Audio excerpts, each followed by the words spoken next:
Bem-vindos!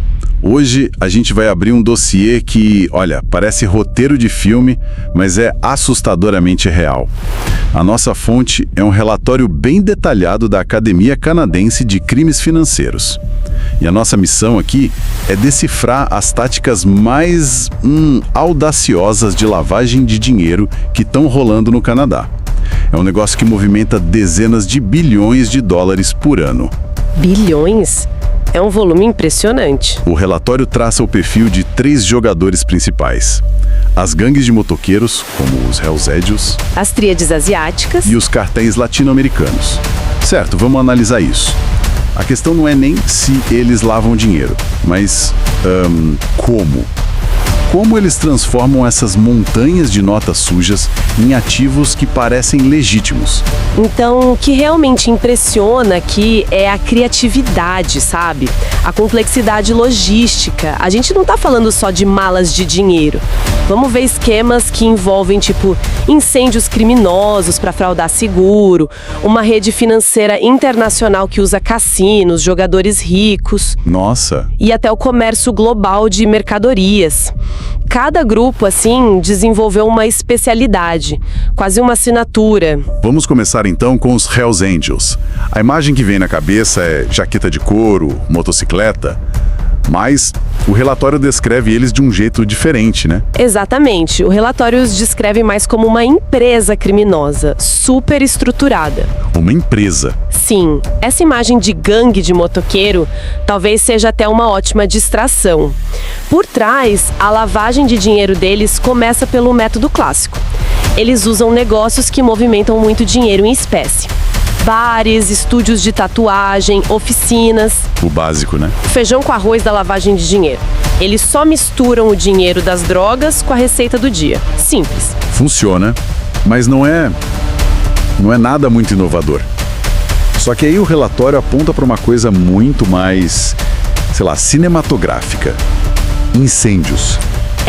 É aí que a coisa muda de figura. A estratégia deles fica particularmente descarada. Eles usam a fraude de seguros de forma sistemática. O processo é o seguinte: primeiro eles compram um imóvel, geralmente com laranjas, usando o dinheiro do crime. Ok. Depois de um tempo, essa propriedade é, danificada ou, mais comum, incendiada de propósito. Peraí, isso parece arriscado demais. Como é que uma seguradora não percebe um padrão? Tipo, várias propriedades ligadas ao mesmo grupo, pegando fogo, eles não investigam? Ótima pergunta. E a resposta está na complexidade da execução. Eles não são descuidados, entende? As propriedades podem estar em nomes de pessoas diferentes, em cidades diferentes. Ah, entendi. Fica difícil de conectar os pontos. Fica muito difícil e as investigações de incêndio, muitas vezes, são inconclusivas. Provar que foi criminoso e que foi por uma fraude legalmente é um desafio enorme. Fora a intimidação, imagino. Exato, uma testemunha pode simplesmente decidir não cooperar. No fim das contas, eles acionam o seguro e recebem uma indenização limpinha da seguradora. Entendi. O dinheiro sujo que comprou a casa vira um pagamento legítimo documentado de uma grande empresa. O que chama atenção é como eles transformam uma ferramenta de proteção, o seguro, numa máquina de lavar dinheiro. Precisamente, a legitimidade vem do próprio sistema que eles estão fraudando. É uma inversão total de propósito. Ok, se os Hells Angels usam fogo e força bruta, o relatório descreve o próximo grupo quase como banqueiros de investimento do submundo. As tríades. São os verdadeiros arquitetos financeiros desse cenário. A especialidade delas é mover dinheiro entre países com uma eficiência que, olha, rivaliza com a de muitos bancos. E como eles fazem isso? A principal tática é o chamado modelo Vancouver. É um ciclo que conecta de forma perfeita traficantes de drogas, banqueiros clandestinos e jogadores de cassino muito ricos. É um ecossistema. Certo. Vamos detalhar esse fluxo, porque parece bem complexo. Como funciona o modelo Vancouver na prática? Vamos lá. Passo 1.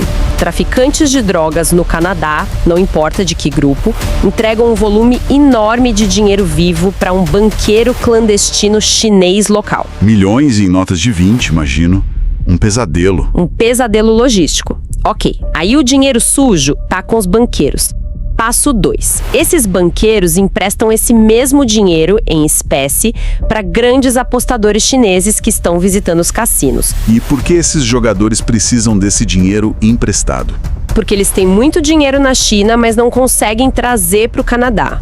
O governo chinês tem controles de capital super rígidos para evitar a fuga de dinheiro do país. Ah, então o banqueiro clandestino resolve 2 problemas de uma vez só. Exatamente. O do traficante que tem dinheiro demais no Canadá e o do jogador que tem dinheiro de menos. É uma simbiose perfeita. Aí vem o passo 3.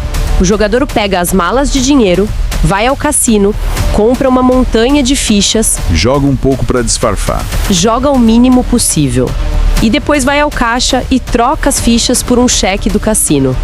Esse cheque agora parece um ganho legítimo de jogo. Eles podem depositar isso num banco canadense sem problema nenhum. É incrível pensar nisso. Enquanto alguém acha que o cara tá só se divertindo no blackjack, o que tá rolando por trás é uma transação internacional super complexa. Mas e o banqueiro? Como ele recebe o dinheiro de volta? E aqui tá a genialidade do esquema. É o passo 4. Para quitar a dívida, o jogador simplesmente faz uma transferência eletrônica da conta dele na China para a conta do banqueiro, também na China. Nossa, O dinheiro sujo nunca cruza a fronteira fisicamente. O dinheiro do tráfico no Canadá é trocado por dinheiro limpo na China. E o banqueiro, claro, lucra com uma comissão nas 2 pontas. é um passe de mágica financeiro. E é daí que vem o termo snowwashing, a lavagem de neve, né? Exatamente. O termo foi cunhado para descrever como a economia canadense, que é vista como estável e limpa como a neve, é usada para lavar dinheiro sujo do mundo todo. O caso da Silver International, em Richmond, é o exemplo perfeito. A polícia invadiu esse escritório e encontrou basicamente um banco ilegal funcionando. O que eles acharam lá? Malas, caixas, cofres cheios de dinheiro, fichas de cassino. O relatório estima que eles movimentavam até 200 milhões de dólares por ano. E não era só para as tríades, eles serviam os cartéis latino-americanos também. Isso me leva ao nosso terceiro jogador. Você falou que a Silver International servia também aos cartéis.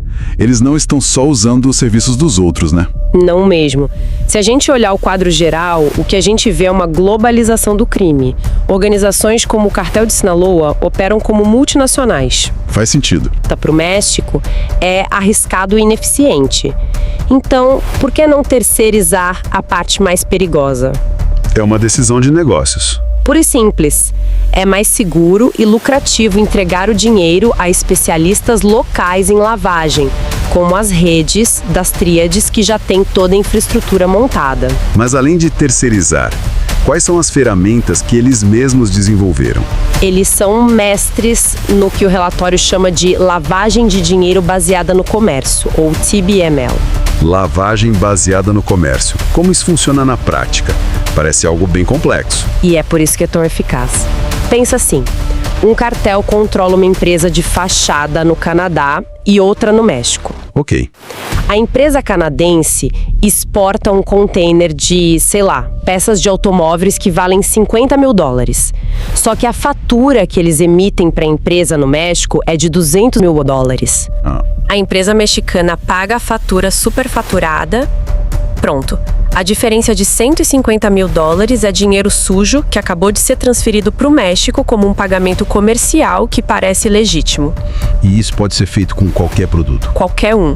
E não estamos falando só de itens exóticos, não. Acontece com autopeças, grãos, roupas, eletrônicos. A chave é a documentação falsa. Para a alfândega, que lida com milhões de containers, parece só mais uma transação comercial chata, rotineira. Mas na realidade, são milhões do tráfico cruzando fronteiras digitalmente. E se esconder à vista de todos. Perfeito. Eles se aproveitam do volume e da complexidade do comércio global para isso. Então, recapitulando o nosso dossiê, a gente tem a força bruta e o fogo dos Hells Angels, o balé financeiro do modelo Vancouver das tríades e essa logística quase corporativa dos cartéis. Mas qual é o impacto real disso na vida das pessoas? Esse é o ponto crucial. Essas atividades não acontecem no vácuo, sabe? Elas distorcem mercados legítimos de formas devastadoras. O mercado imobiliário de Vancouver, por exemplo, que é muito citado no relatório, Ele viu um influxo massivo de capital de origem suspeita. E o resultado? Uma inflação artificial nos preços. Tornou impossível para cidadãos comuns com salários normais comprar uma casa na própria cidade. E vai além do mercado imobiliário, imagino. Com certeza. Corrompe setores inteiros. A Comissão Cullen, uma investigação pública que o relatório cita, revelou como os cassinos na Colômbia Britânica aceitaram por anos sacos de dinheiro vivo sem fazer as perguntas certas. Eles se tornaram cúmplices. Eles foram coniventes. Totalmente. Isso erode a integridade da economia, a confiança nas instituições. Quando o dinheiro sujo se mistura ao dinheiro limpo nessa escala, todo o sistema fica contaminado. Essa capacidade de adaptação deles para explorar qualquer brecha é o que mais assusta. Eles estão sempre um passo à frente. Sempre. E isso nos leva à questão final. O relatório já aponta para um interesse crescente no uso de criptomoedas para mover fundos de forma anônima, evitando totalmente o sistema bancário. A próxima fronteira. Exato. E isso nos deixa com uma reflexão, né? Se essas organizações são tão eficientes em explorar cassinos, containers e seguros, que novas fronteiras como o metaverso ou ativos digitais totalmente anônimos, elas já não estão começando a dominar para a próxima geração de crimes financeiros? Fica a pergunta. A batalha está longe de acabar. Ela só está mudando de arena.